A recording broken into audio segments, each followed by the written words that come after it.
ഇന്ന് നമ്മൾ പഠിക്കുന്നത് Markov chain introduction. Markov chain എന്ന് പറഞ്ഞ ഒരു മാത്തമാറ്റിക്കൽ മോഡൽ. അത് നമ്മളൊരു പ്രൊഡക്റ്റ് മാർക്കറ്റിൽ ഇറക്കുമ്പോൾ അത് ആ പ്രൊഡക്റ്റ് കണ്ടിന്യൂസ് ആയിട്ട് അതിൻ്റെ കസ്റ്റമേഴ്സിൻ്റെ എണ്ണം കൂടുകയാണെങ്കിൽ എന്ത് വേണം, അതൊക്കെ അനലൈസ് ചെയ്യാനുള്ള കാര്യങ്ങളൊക്കെയാണ് നമ്മൾ ഈ മാർക്കോവ് ചെയിൻ ഇൻട്രൊഡക്ഷനിൽ പറയുന്നത്.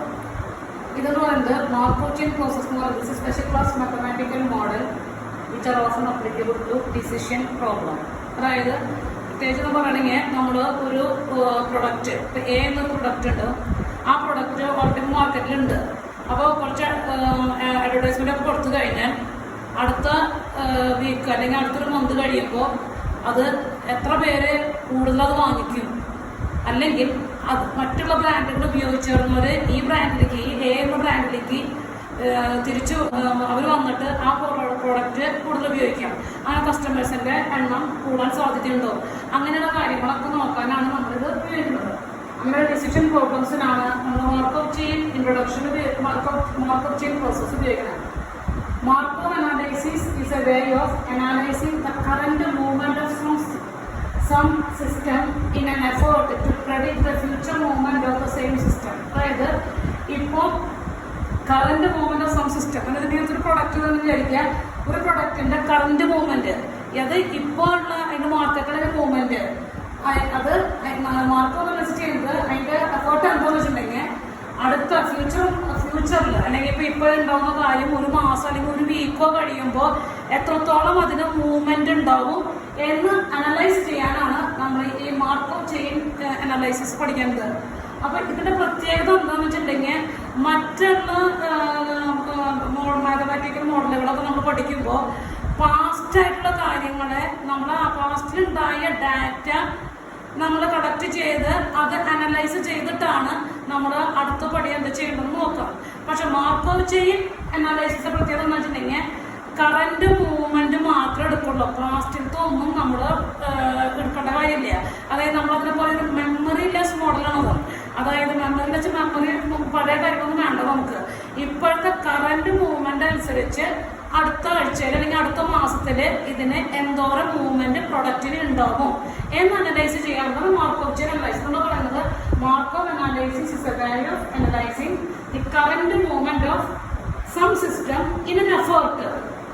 മാർക്കോവ് ചെയിൻ നമ്മളൊരു എഫേർട്ട് എടുക്കുന്നത് to predict the future movement of the same system. The technique has been mainly used as a marketing aid.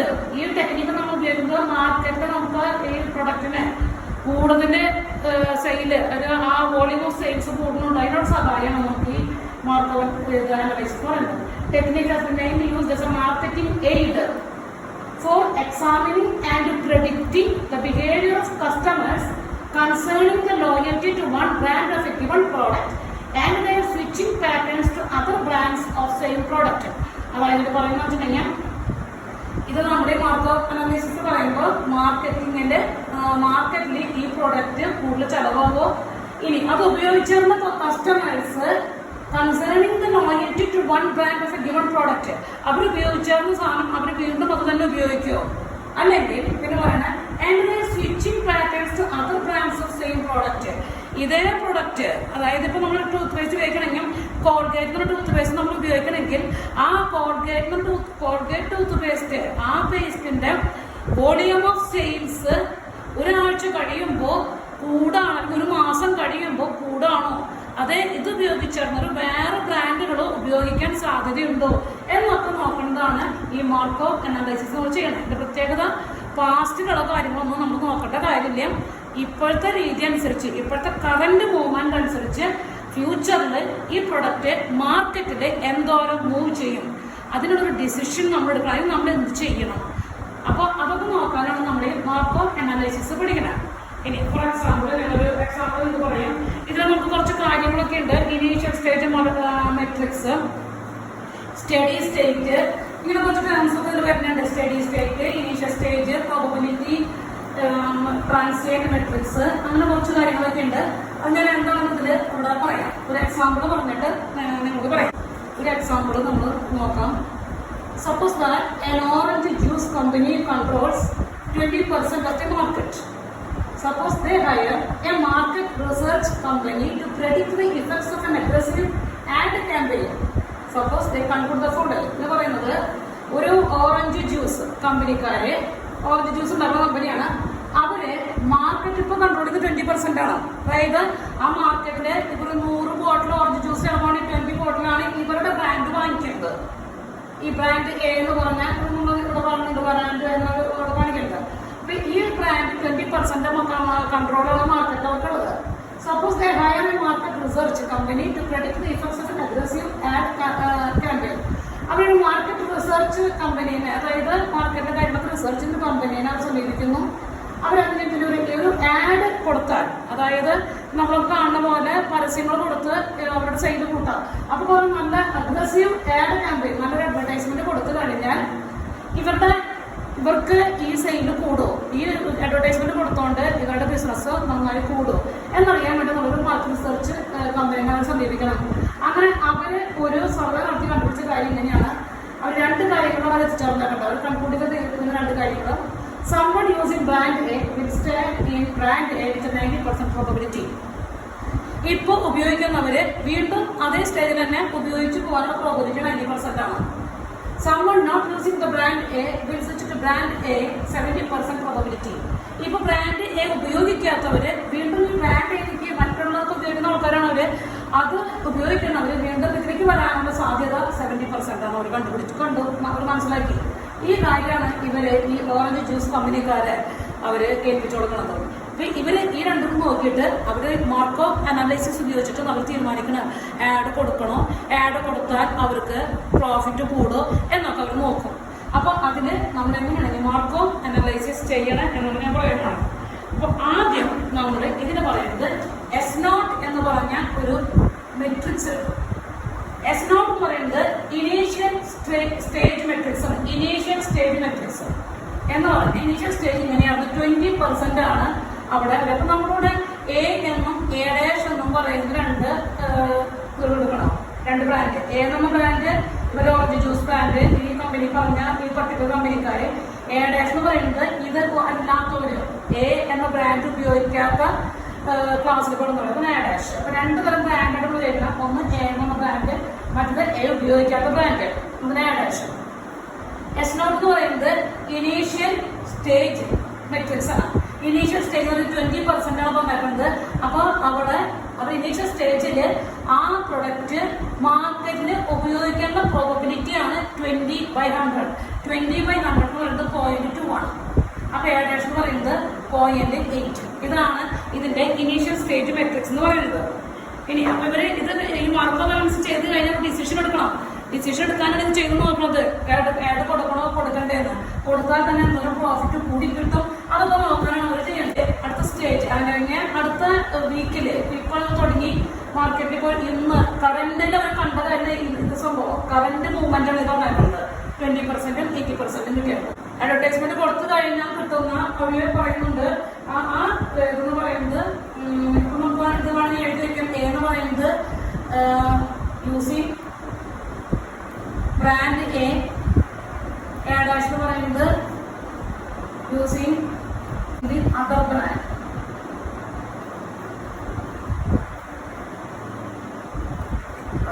മറ്റുള്ള ബ്രാൻഡുകൾ ഉപയോഗിക്കുന്നത്. അങ്ങനെ 2 നമ്മൾ ഇത് ചെയ്തു. അത് കഴിഞ്ഞ് നമ്മളിതിനെ ട്രാൻസിഷൻ മെട്രിക്സ് എന്നുള്ള ആദ്യം എഴുതാം. ട്രാൻസിഷൻ മെട്രിക്സ് എന്ന്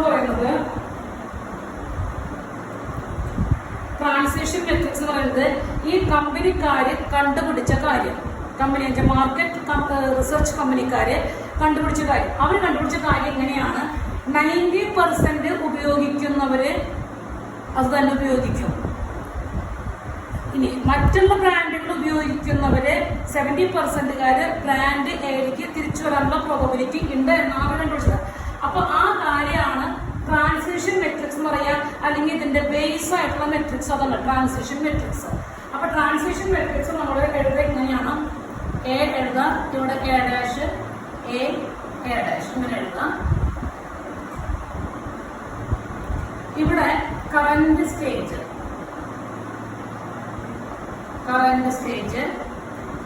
ഇവിടെ നെക്സ്റ്റ് സ്റ്റേജ് എഴുതാം.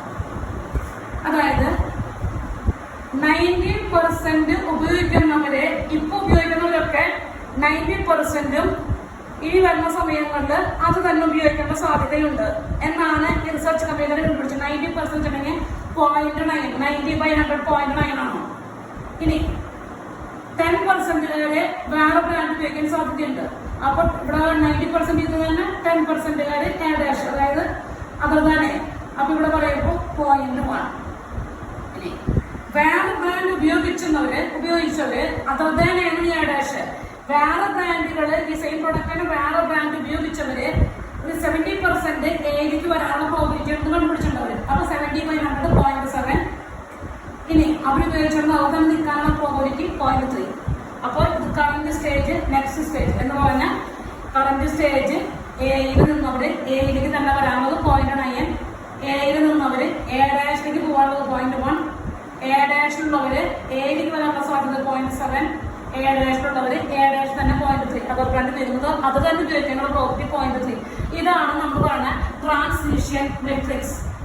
അപ്പൊ ഈ ട്രാൻസിഷൻ മെട്രിക്സ് നമുക്ക് എല്ലാ പ്രോബ്ലത്തിലും ഉണ്ടാവും. ട്രാൻസിഷൻ മെട്രിക്സ് അതൊരു പ്രത്യേകം ഈ മാർക്കോ അനലിസിസുമായിട്ട് ബന്ധപ്പെട്ട അതുമായിട്ട് റിലേറ്റ് ചെയ്തിട്ടുള്ള ഒരു ടേമാണ് ട്രാൻസിഷൻ മെട്രിക്സ്. ഇനി അടുത്തത് നമ്മൾ ഇതിലൂടെ ചെയ്യുന്നത് ട്രാൻസിഷൻ ഡയഗ്രാം വരയ്ക്കാം. ട്രാൻസിഷൻ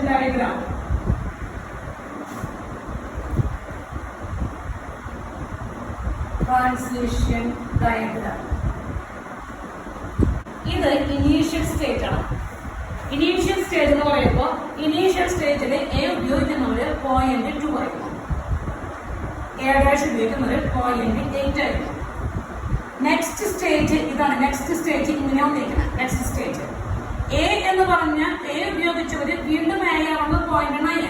അപ്പൊ നമ്മളിവിടെ എഴുതും 0.9 എ ഉപയോഗിക്കാൻ. എ ഉപയോഗിച്ചവര് A-ലേക്ക് പോകാനുള്ളത് 0.1. A- ഉപയോഗിച്ചവര് എയിലേക്ക് പോകാനുള്ളത് 0.7.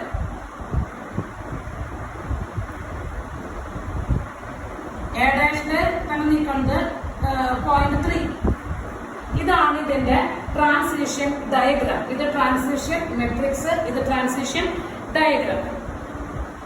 ഇത് നമ്മൾ കണ്ടുപിടിക്കാൻ പോണത് ഇപ്പൊ ഉപയോഗിച്ചാൽ ഇതിനുള്ള സാധ്യത എന്ന് മനസ്സിലാക്കി. ഇനി ആഫ്റ്റർ 1 വീക്ക് കഴിയുമ്പോൾ, വീക്കിലി ആണ് ഒരു അഡ്വർടൈസ്മെന്റ് ഇട്ടുകൊണ്ടിരിക്കുന്നത്. ഓരോ വീക്ക് കഴിയുമ്പോൾ ഒരു വീക്ക് കഴിയുമ്പോൾ എത്രത്തോളം ഈ പ്രൊഡക്റ്റിന് സെയില് കൂടി അല്ലെങ്കിൽ എത്രത്തോളം കൂടും എന്നറിയാനുള്ള ഇത് നമ്മൾ ചെയ്യാൻ പോണത്. അപ്പോൾ നമ്മൾ ആദ്യം ചെയ്യുന്നത് പ്രോബബിലിറ്റി ഫോർ യൂസിങ്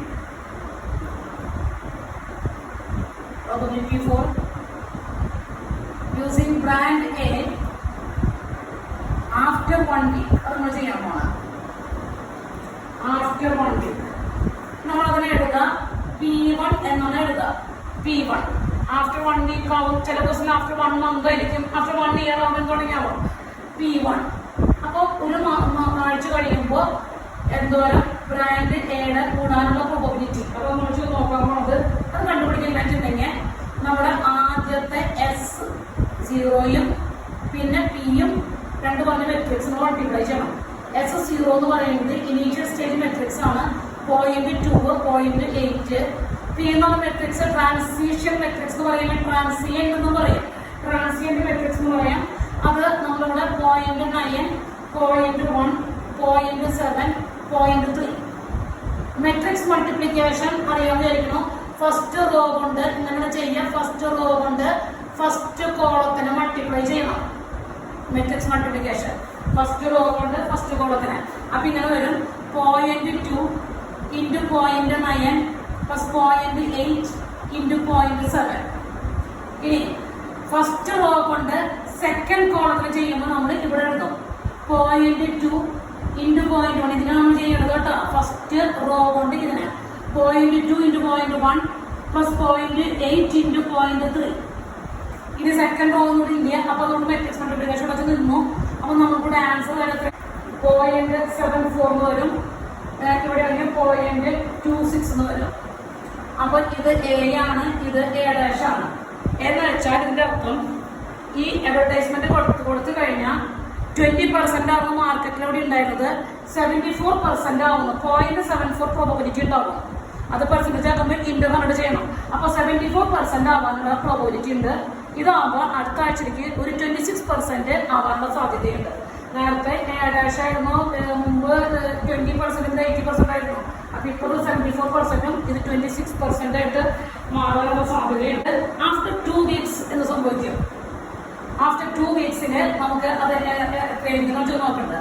അപ്പൊ നമ്മൾ ചെയ്യുന്നതെന്ന് വെച്ചിട്ടുണ്ടെങ്കിൽ നമ്മൾ ചെയ്യാം P2 എന്ന് പറയുമ്പോൾ നമ്മൾ ചെയ്യുന്നത് ഇനി നമ്മൾ അപ്പുറത്തെ കാര്യം എടുക്കുള്ളൂ, മുമ്പത്തെ നോക്കേണ്ട കാര്യമില്ല. അപ്പൊ നമ്മളിവിടെ ചെയ്യുക ഇങ്ങനെയാണ്. പോയിന്റ് P1 അല്ലാണ്ട് S1 എഴുതും. ആഫ്റ്റർ 2 weeksന്റെ പറയുന്നത് S2 എന്ന് പറയുമ്പോൾ നമ്മൾ ചെയ്യുന്നതാണ് S1 into transition matrix. P എന്ന് പറയുന്നത് ബേസ് മെട്രിക്സ് ആണ്, അതിന്റെ ട്രാൻസിഷൻ മെട്രിക്സ് മാറില്ലേ.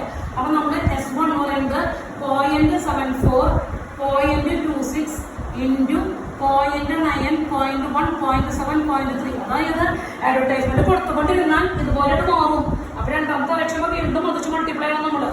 അപ്പൊ മൾട്ടിപ്ലൈ ചെയ്യുമ്പോൾ നമുക്ക് ആൻസർ കിട്ടുന്നത് ഫസ്റ്റ് റോ കൊണ്ട് ഫസ്റ്റ് കോളം ചെയ്യണം, പിന്നെ ഫസ്റ്റ് റോ കൊണ്ട് സെക്കൻഡ് കോളം ചെയ്യണം. അപ്പൊ ആൻസർ അതിന്റെ രണ്ടു വരാം 0.848ഉം 0.152 വരും. അപ്പൊ എന്താ പ്രത്യേകത വെച്ചിട്ടുണ്ടെങ്കിൽ ഇവിടെ 2 വീക്ക് കഴിയുമ്പോൾ ഇതുപോലെ അഡ്വർടൈസ്മെന്റ് കൊടുക്കുകയാണെങ്കിൽ ഇവിടെ 0.848 പ്രോബിലിറ്റി ഇവിടെ 0.152 ആയിരിക്കും. അപ്പൊ 84.8%ഉം 15.2%ഉം ആയിട്ട് മാറും. അപ്പൊ ഇങ്ങനെ കൂടിക്കൊണ്ടിരിക്കും, ഇങ്ങനെ മറ്റേത് കുറഞ്ഞുകൊണ്ടിരിക്കും. അങ്ങനെ അത് 2 weeks കഴിയുമ്പോൾ അത്രയാകും. ഇനി ഇതുപോലെ നമുക്ക് S3 കണ്ടുപിടിക്കാം. S3 എന്ന് പറയുമ്പോൾ ആഫ്റ്റർ 3 weeksല് എത്രയും പ്രോബിലിറ്റി ആണ്. അപ്പൊ ആഫ്റ്റർ 2 weeks ചെയ്യുമ്പോൾ നമ്മുടെ S2P. ഇതിന്റെ പ്രത്യേകത എന്താ വെച്ചാൽ മാർക്ക് ഓഫ് അനാലിസിസിൽ നമ്മൾ ഒരിക്കലും പണ്ടത്തെ കാര്യം ഉപയോഗിക്കില്ലേ, ഇപ്പോഴത്തെ മൂവിങ് മാത്രമേ ഉപയോഗിക്കുള്ളൂ. അപ്പോൾ ഇവിടെ S2 എന്ന് പറയുമ്പോൾ നമ്മൾ ഉപയോഗിക്കേണ്ടത് 0.848ഉം 0.152ഉം മൾട്ടിപ്ലൈ ചെയ്യുമ്പോൾ 0.9, 0.1, 0.7, 0.3 മൾട്ടിപ്ലൈ ചെയ്യുമ്പോൾ നമുക്ക് കിട്ടുന്നത് 0.896, 0.1304 ഇങ്ങനെ വരും. അപ്പൊ ഇപ്പൊ ഇവിടെ 89.6%ഉം 13.04% ആയിട്ട് ഈ എയും ഡാഷും അത്രയായിട്ട് മാറും. നമ്മൾ വിചാരിക്കും ഇങ്ങനെ പോയിക്കൊണ്ടിരുന്നുണ്ടെങ്കിൽ കുറെ നാൾ കഴിയുമ്പോൾ ഈ പ്രൊഡക്റ്റ് 100% ആവില്ല എന്ന് ചിന്തിക്കാം. പക്ഷെ അതിന് പ്രത്യേകതകളുണ്ട്. റെഗുലർ മാർക്കപ്പ് ചെയിൻ ആണെങ്കിൽ ഇങ്ങനെ കൂടിക്കൊണ്ടിരിക്കും, അല്ലാത്തതിന് അങ്ങനെ കൂടില്ല എന്നാണ് അതിന്റെ ഇത്. റെഗുലർ മാർക്കപ്പ് ചെയിൻ ഒന്നും അതിന് കുറച്ച് പ്രോപ്പർട്ടീസ് ഉണ്ടെങ്കിൽ റെഗുലർ മാർക്കപ്പ് ചെയിൻ ആവുക, അതിനെപ്പറ്റി പറയണില്ല. അപ്പോൾ ഇങ്ങനെയാണ് അതിന്റെ പ്രോബബിലിറ്റി വരുന്നത്. ഇനി അടുത്തത് സ്റ്റേഷനറി മെട്രിസസ്, സ്റ്റഡി സ്റ്റേറ്റ്. ഒരു എക്സാമ്പിൾ ഞാൻ കാണിച്ചു തരാം. എന്തൊക്കെയാണ് സ്റ്റേഷനറി മെട്രിക്സ് എന്ന് പറയുന്നത്, എന്താണ് സ്റ്റഡി സ്റ്റേറ്റ് എന്ന് പറയാൻ വേണ്ടി ഒരു എക്സാമ്പിൾ ഞാൻ പറയാം. Stationary matrices and steady state എന്ന് പറയാൻ പോകണം. അതിന്റെ എക്സാമ്പിൾ ഇട്ടിട്ടുണ്ട്. A company initially has a 10% market share എന്ന് വെച്ചാൽ ഒരു പ്രൊഡക്റ്റ്, ഒരു കമ്പനിക്കാരുടെ പ്രൊഡക്റ്റ് മാർക്കറ്റിൽ 10% ആണ് ഇപ്പോൾ ചെയ്യുള്ളൂ. Using an advertisement campaign transition matrix is given by പറഞ്ഞപ്പോൾ തന്നെ ഒരു ട്രാൻസിഷൻ മെട്രിക്സ് വന്നേക്കാണ് 0.8, 0.2, 0.6, 0.4. അതായത് മുമ്പ് ഉപയോഗിച്ചിരുന്നവര് 80% വീണ്ടും അതിന് ഉപയോഗിക്കും, ഒരു 20% വേറെ ബ്രാൻഡ് ഉപയോഗിക്കുന്നു. അത് കണ്ടുപിടിച്ചത്. പിന്നെ ഇപ്പൊ ഉപയോഗിക്കുന്നവര് ഇതിലേക്ക് വരാനുള്ളത് 60%, 80% വരാനുള്ളത് മാറി പോകുന്നത് പോയിന്റ് അത് തന്നെ ഉപയോഗിച്ചിരുന്ന ആൾക്കാർ വീണ്ടും മറ്റേ അത് ബ്രാൻഡ് ചെയ്യുന്നത് 0.4. ട്രാൻസിഷൻ മെട്രിക്സിന്റെ ഇത്. If the probability in P remain valued over a long period of time, what happens to the company's market share? ഇത് ഇങ്ങനെ ഈ അഡ്വർടൈസ്മെന്റ് ഇങ്ങനെ പോയിക്കൊണ്ടിരിക്കുക. ഇത് ഈ ട്രാൻസിഷൻ മെട്രിക്സ് ഇതുപോലെ തന്നെ ആയിക്കൊണ്ടിരിക്കുകയും ചെയ്താൽ ഈ കമ്പനിയുടെ മാർക്കറ്റ് ഷെയർ, അതായത് ഈ കമ്പനിയുടെ പ്രൊഡക്റ്റ് മാർക്കറ്റില് എത്രത്തോളം കൂടും, ഇതിനൊരു സ്റ്റഡി സ്റ്റേറ്റ് ഉണ്ടാവും എന്ന് ചോദിക്കേണ്ടതാണ്. കുറെ കാലം കഴിഞ്ഞിട്ട് ചെയ്യുമ്പോൾ ഒരു കാലഘട്ടം കഴിയുമ്പോൾ അത്ര തന്നെ ഡെവലപ്പ് നിന്നുകൊണ്ടിരിക്കണം. അങ്ങനെ ഒരു സ്റ്റഡി സ്റ്റേറ്റ് ഇതിനുണ്ടോ, ഉണ്ടെങ്കിൽ തന്നെ എത്രയാണ് പ്രോബബിലിറ്റി, അതൊക്കെയാണ് ഈ ക്വസ്റ്റ്യനോട് ചോദിച്ചിരിക്കുന്നത്. നമ്മൾ എന്താ ചെയ്യുന്നത്, നേരത്തെ പോലെ തന്നെ നമ്മൾ ആഫ്റ്റർ 1 week മുമ്പ് നമ്മൾ എസ് നോട്ട് എഴുതും. എസ് നോട്ട് എന്ന് പറയുന്നത് മുമ്പ് 10% ആണ് കമ്പനിക്ക് ഉണ്ടായിരുന്നത്. നമ്മളോട് നല്ല എഴുതി ഡാഷ് എഴുതി ആദ്യം 10% ആണ് കമ്പനിക്ക് ഇവിടെ ഹോൾഡ് ഉള്ള മാർക്കറ്റില് 10/100 0.1 A-0.9. ഇനി S1 എന്ന് പറയുന്നത് ആഫ്റ്റർ 1 വീക്ക് കഴിയുമ്പോൾ എത്രത്തോളം പ്രോബബിലിറ്റി ഉണ്ടാവും, എത്രത്തോളം ആൾക്കാർക്ക് ഉപയോഗിക്കും. അപ്പൊ S1 ചെയ്യുമ്പോൾ നമ്മൾ എഴുതുക S0 × P എന്നാണ്. അപ്പൊ S0 എന്ന് പറയുന്നത് 0.1 0.9, P എന്ന് പറയുന്നത് 0.8 0.2 0.6 0.4. നേരത്തെ പോലെ ഈ മെട്രിക്സ് നമ്മൾ മൾട്ടിപ്ലൈ ചെയ്യുമ്പോൾ ആൻസർ 0.62 0.38 അങ്ങനെയാണ് വരിക. നെക്സ്റ്റ് നമ്മൾ ആഫ്റ്റർ 2 വീക്സ് ഈ പ്രൊഡക്റ്റിന്റെ ഗതി എന്തായിരിക്കും അതൊന്നും ചോദിക്കുന്നത് പ്രോബബിലിറ്റി 3 ആയിരിക്കും. S2 എന്ന് പറയുന്നത് നമ്മൾ ചെയ്യുന്നത് S1 × P ആണ് ചെയ്യുന്നത്. S1 എന്ന് പറയുന്നത് 0.62 0.38, P എന്ന് പറയുന്നത് 0.8 0.2 0.6 0.4 ചെയ്തപ്പോൾ നമുക്ക് ആൻസർ കിട്ടാം 0.729 0.276 ആയിരിക്കും വരിക. ഇനി ഇതുപോലെ S3 ചെയ്യുമ്പോൾ S2 × P ആണ് ചെയ്യുക. അപ്പോൾ 0.729 0.276 ചെയ്ത് വരും ഇൻറ്റു 0.8 0.2 0.6 0.4. ആൻസർ നമുക്ക് വരുന്നത് 0.7448 0.2552.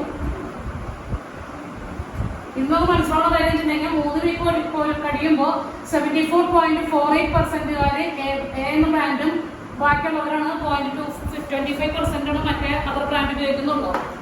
ഇനി S4 ആഫ്റ്റർ 4 വീക്സിൽ ഇത് സംഭവിക്കാം. അപ്പൊ നമ്മൾ S3 × P ചെയ്യും. അപ്പൊ നമുക്ക് ചെയ്യുമ്പോൾ S3 × P ചെയ്ത് വരുമ്പോൾ നമുക്ക് കിട്ടുന്ന ആൻസർ S3 എന്ന് പറയുമ്പോൾ നമുക്കറിയാം 0.7448 0.2552 0.8 0.2 0.6 0.4. ആൻസർ നമുക്ക് 74894 0.25104. ഇനി ഇവിടെ S5 ചെയ്യുമ്പോൾ S4 × P ചെയ്യും. അപ്പൊ ആൻസർ വരുന്നത് ഇങ്ങനെയാണ് 0.749742 0.250208 ഇങ്ങനെ വരും. S6 ചെയ്യുമ്പോൾ S5 × P വരും. നമുക്ക് ചെയ്ത് വരുമ്പോൾ 0.74999584 ഇവിടെ 0.2500416 ഇങ്ങനെ വരും. ചുരുക്കം പറയുകയാണെങ്കിൽ ആഫ്റ്റർ 4 വീക്സ് 5 വീക്സ് 6 വീക്സ് ഒക്കെ ഏതാണ്ട് 75ന്റെ അടുത്താണ് വരുന്നത്. 75% അവിടുത്തെ മാർക്കറ്റിലുള്ളവരും 75% ആൾക്കാരും ഈ ബ്രാൻഡിനെയും ഒരു 25% ആൾക്കാരാണ് അതർ ബ്രാൻഡുകൾ ഉപയോഗിക്കുന്നുള്ളൂ എന്ന് മനസ്സിലാക്കാൻ പറ്റും നമുക്ക്. അപ്പോൾ എന്ത് പ്രത്യേകം വെച്ചപ്പോൾ നമുക്ക് പിന്നീട് നമുക്ക് നോക്കുമ്പോൾ ചേഞ്ച് അധികം വരുന്നില്ല. ഈ 75 എന്നുണ്ടെങ്കിൽ പിന്നെ വരുന്നത്. അപ്പോൾ നമുക്കവിടെ മനസ്സിലാക്കുന്ന കാര്യം S എന്ന് പറഞ്ഞ ഒരു സ്റ്റേറ്റ് ഉണ്ടാവും. S എന്ന് വെച്ചിട്ടുണ്ടെങ്കിൽ സ്റ്റഡി സ്റ്റേറ്റ് 70.75 0.25. അപ്പൊ ഈ അവസാനം വരുന്ന ഈ S4 S5 S6 ഒക്കെ വെരി ക്ലോസ് ടു S ആണ് 0.75 0.25. അതായത് ഒരു 6 ഇവിടെ എത്തുമ്പോൾ 75% ബ്രാൻഡേയും 25% അതർ ബ്രാൻഡുകൾ ഉപയോഗിക്കുന്നത് മനസ്സിലാക്കും. അപ്പൊ ഇവിടെ നമുക്ക് മനസ്സിലാക്കുന്ന കാര്യം വെച്ചിട്ടുണ്ടെങ്കിൽ ഇതിന് നമ്മൾ പറയാം സ്റ്റഡി സ്റ്റേറ്റ് പ്രോബബിലിറ്റി എന്ന് പറയും. സ്റ്റഡി സ്റ്റേറ്റ് പ്രോബബിലിറ്റി ഇത് സ്റ്റഡി സ്റ്റേറ്റ് ആണ്. അപ്പൊ സ്റ്റഡി സ്റ്റേറ്റ് പ്രോബബിലിറ്റി ആണ് നമ്മളിപ്പോൾ കണ്ടത്. ഇങ്ങനെ ഒരു അവസ്ഥ എത്തുമ്പോൾ നമ്മൾ പറയും ഇങ്ങനെ അവസ്ഥ എത്തുമ്പോൾ നമ്മൾ പറയുന്നതാണ് അതിനെ എന്ത് പറയും ഇതിന് സ്റ്റഡി സ്റ്റേറ്റ് എന്നല്ല ഇതിനെ പറയുന്നതാണ് സ്റ്റേഷനറി മെട്രിക്സ്. സ്റ്റേഷനറി മെട്രിക്സ് എന്ന് പറയുന്നതാണ്. പിന്നെ ഇങ്ങനെ അപ്പൊ ഈ അവസ്ഥയെ അതായത് ഈ ഇപ്പോഴത്തെ ഈ സിസ്റ്റത്തിന് system is set to be steady state. Matrix എന്ന് പറയുന്ന പേരാണ് സ്റ്റേഷനറി മെട്രിക്സ്. ഈ അവസ്ഥയെ പറയുന്ന പേരാണ് ഈ സിറ്റുവേഷൻ എന്ന് പറയുന്ന പേരാണ് the system is in the study state എന്ന് പറയുന്നത്. അപ്പൊ ഇതാണ് സ്റ്റഡി സ്റ്റേറ്റ്. ഇത് സ്റ്റേഷനറി മെട്രിക്സ്. അപ്പൊ നമുക്കിവിടെ 2 ക്വസ്റ്റ്യൻ നമുക്ക് മനസ്സിൽ തോന്നാം. അങ്ങനെയാണെങ്കിൽ ഈ എല്ലാ മാർക്കൗട്ട് ചെയിനിലും ഒരു യൂണിക് സ്റ്റേഷനറി മെട്രിക്സ് ഉണ്ടാവോ? എല്ലാത്തിനും ഇതുപോലെ അവസാനം ഒരു സ്റ്റേഷനറി മെട്രിക്സ് വരുമോ? ഇനി രണ്ടാമത്തെ ക്വസ്റ്റ്യൻ നമുക്ക് ചോദിച്ചിട്ടുണ്ടെങ്കിൽ ഇങ്ങനൊരു സ്റ്റേഷനറി മെട്രിക്സ് ഉണ്ടെങ്കിൽ പിന്നെ വരുന്ന എല്ലാ സമയത്തും ഇതുപോലെ തന്നെയായിരിക്കും വരിക. അപ്പൊ നമുക്ക് പറയാൻ പറ്റും ഈ 2 ക്വസ്റ്റ്യൻ ഉത്തരം നമുക്ക് നോ എന്ന് പറയാം. കാരണം വെച്ചിട്ടുണ്ടെങ്കിൽ എല്ലാത്തിനും സ്റ്റേഷനറി മെട്രിക്സ് ഉണ്ടാവണമെന്നില്ല. എല്ലായ്പ്പോഴും ഇതുപോലെ തന്നെ പിന്നെ ഒരു സ്റ്റേജ് കഴിഞ്ഞ സ്റ്റഡി സ്റ്റേറ്റ് കഴിഞ്ഞ് വീണ്ടും പ്രോപ്പർട്ടി വരുന്നത് നമുക്ക് പറയാൻ പറ്റില്ല. രണ്ടിനും നോ തന്നെ ആൻസർ. പക്ഷെ യെസ് ഒന്നും പറയാൻ സാധിക്കും. അതെപ്പോഴെന്ന് വെച്ചിട്ടുണ്ടെങ്കിൽ റെഗുലർ മാർക്കോവ് ചെയിൻ ആണെങ്കിൽ ഇതുപോലെ സ്റ്റഡി സ്റ്റേറ്റും ഇങ്ങനെ ഒരു യൂണിക് സ്റ്റേഷനറി മെട്രിക്സ് ഉണ്ടാവും എന്ന് പറയാൻ പറ്റും നമുക്ക്. ഒരു റെഗുലർ മാർക്കോവ് ചെയിൻ എന്ന് പറയുന്നത് അതിന് കുറെ പ്രോപ്പർട്ടീസ് വേറെ ഉണ്ട്. അധികം ഇത് പറയുന്നില്ല അതിന്റെ കാര്യം. ഓക്കെ, ഇനി നമുക്ക് കുറച്ച് പ്രോബ്ലംസ് നെക്സ്റ്റ് വീഡിയോയിൽ ഞാൻ പറയാം.